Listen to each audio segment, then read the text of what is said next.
I've got more questions, but I do need a bit of time to process this. But before I move on, can I do one more? If you had your time again, how would you have changed the architecture of this project? Or would you have changed the architecture of this project? If we had a time again, and I was there designing the solution at the same time with the same information that the team had, as Kerry said, at no point was any data lost. I'm completely satisfied with the security of the design. It was not hacked, no data was compromised. That part of the architecture was solid and sound. In terms of the risk management process that was applied to identify the potential risks and ensure we develop mitigations, I'm comfortable with that process.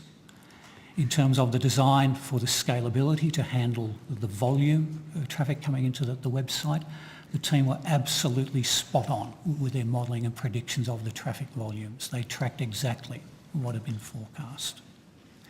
If I was to pick kind of the two things that perhaps we have learnt from this, and they're alluded to in our submissions, it's apparent from the submissions by NextGen and Vocus, perhaps their internal communications had not conveyed adequately the intent and instructions surrounding the implementation of Island Australia.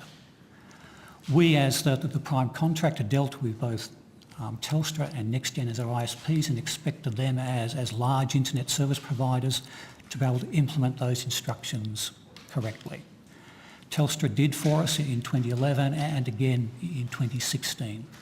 We had difficulty with the implementation via Vocus of those particular instructions. So if there was one thing that I would have to devise a mechanism, would be to try and to gain a greater certainty that the ISP's upstream partners had correctly understood our instructions. The second item would be to address the failure that we had with that configuration of the router that caused difficulty rebooting. We did, during the lead up to the census, test the impact of a failure of that router and ensure that the failover mechanisms through the rest of the site worked effectively.